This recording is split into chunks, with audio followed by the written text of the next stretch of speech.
আসসালামু আলাইকুম ওয়া রাহমাতুল্লাহি ওয়া বারাকাতুহু। আলহামদুলিল্লাহি রাব্বিল আলামিন ওয়াসসালাতু ওয়াসসালামু আলা রাসূলিহিল কারীম আম্মা বা'দ। ফাআউযু বিল্লাহি মিনাশ শাইতানির রাজীম। বিসমিল্লাহির রাহমানির রাহিম। قال الله تعالى في القرآن المجيد والفرقان الحميد اقرأ باسم ربك الذي خلق صدق الله العظيم وبلغنا رسوله النبي الأمين المتين الكريم ونحن على ذلك لمن الشاهدين والشاكرين الحمد لله رب العالمين। সমস্ত প্রশংসা, সমস্ত তারিফ, সমস্ত গুণগান মহান আল্লাহ তাআলার জন্য, যিনি এক ও দ্বিতীয়, যিনি ওয়াহদাহু লা শারীক, যিনি আমাকে সৃষ্টি করেছেন, যিনি আপনাকে সৃষ্টি করেছেন, যিনি মাত্র 6 দিনের মধ্যে কুল কায়নাতকে সৃষ্টি করেছেন। মহান আল্লাহ তাআলার আমরা যত প্রশংসা করি না কেন, তিনার প্রশংসা করে শেষ করা কঠিন। আসুন আমরা আল্লাহ তাআলাকে স্মরণে রেখে তিনার শুকরিয়া আদায় করি, বলি আলহামদুলিল্লাহি রাব্বিল আলামিন। তারপরে তার হাবিব, আমার নবী, আপনার নবী তথা সারা বিশ্বের নবী, যিনি হচ্ছেন মুহাম্মাদুর রাসূলুল্লাহ সাল্লাল্লাহু আলাইহি সাল্লাম। আসুন আমরা সকলে মিলে হুজুর সাল্লাল্লাহু আলাইহি সাল্লামের প্রতি আকীদাত ও মহব্বতের সহিত দরুদ ও সালাম পাঠ করি। আল্লাহুম্মা সাল্লি আলা সাইয়্যিদিনা শাফিনা মাওলানা মুহাম্মাদিন বারিক সাল্লিম সালাতু ওয়া সালামুন আলাইকা ইয়া রাসূলুল্লাহ সাল্লাল্লাহু আলাইহি সাল্লাম। আমি পবিত্র কোরআনুল কারীম হতে একখানা মাশহুর বা সুপরিচিত আয়াত তেলাওয়াত করার সৌভাগ্য অর্জন করেছি, যেখানে মহান আল্লাহ তাআলা বলেন, ইকরা বিইসমি রাব্বিকাল্লাযী খালাক, পড়ো তোমার প্রতিপালকের নামে যিনি সৃষ্টি করেছেন।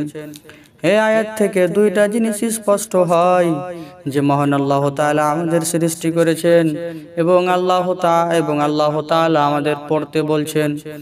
আসলে ব্যাপারটা কি, আল্লাহ তাআলা আমাদের পড়তে বলার কারণটা কি, আপনারা হয়তো শুনে থেকেছেন বা এই ব্যাপারে আপনারা হয়তো জানেন যে কোরআনের সর্বপ্রথম যে আয়াতটি নাজিল হয়েছে সেটি হচ্ছে ইকরা, অর্থাৎ পড়ো।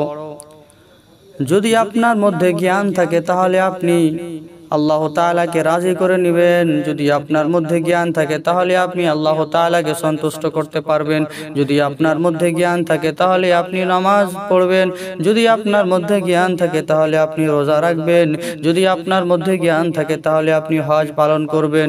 যদি আপনার মধ্যে জ্ঞান থাকে তাহলে আপনি আল্লাহ তাআলাকে দেখে ভয় করবেন।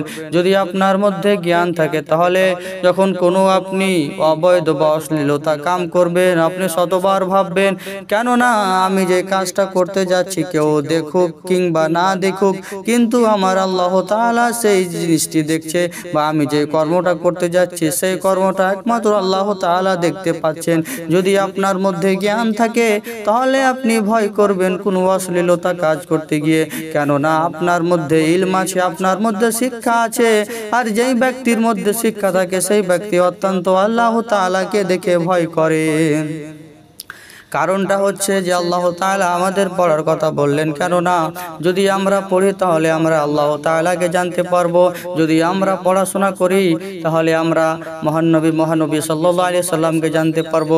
যদি আমরা পড়াশোনা করি তাহলে মহানবী সাল্লাল্লাহু আলাইহি সাল্লামের আদর্শ জানতে পারবো। যদি আমরা পড়াশোনা করি তাহলে মহানবী সাল্লাল্লাহু আলাইহি সাল্লাম কি জিনিসের আদেশ দিয়েছেন এবং কি জিনিস থেকে আমাদের বঞ্চিত থাকতে বলেছেন, সেইগুলো জিনিস আমরা তখন জানতে পারবো যখন আমাদের মধ্যে শিক্ষা থাকবে।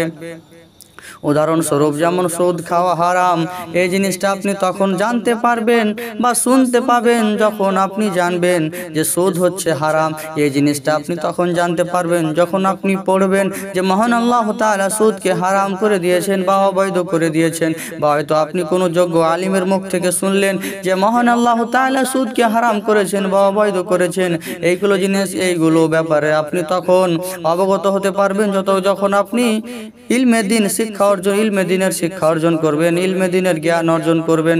মহান আল্লাহ তাআলা বলেন, ইকরা বিইসমি রাব্বিকাল্লাযী খালাক, পড়ো তোমার প্রতিপালকের নামে যিনি সৃষ্টি করেছেন।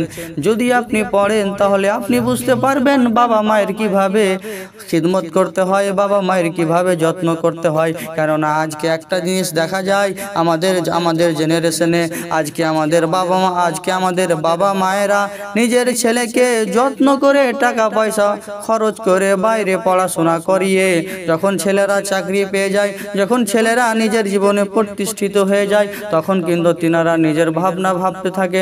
তখন কিন্তু তারা ভাবে যে আর বাবা মায়ের দরকার নেই, কেননা তার মধ্যে ইলমে দ্বীন শিক্ষা বলে কোনো জিনিস নেই। যদি সেই ব্যক্তির মধ্যে কোরআনের জ্ঞান থাকতো, হাদিসের জ্ঞান থাকতো, তাহলে সেই ব্যক্তি কখনোই নিজের বাবা মাকে বৃদ্ধাশ্রম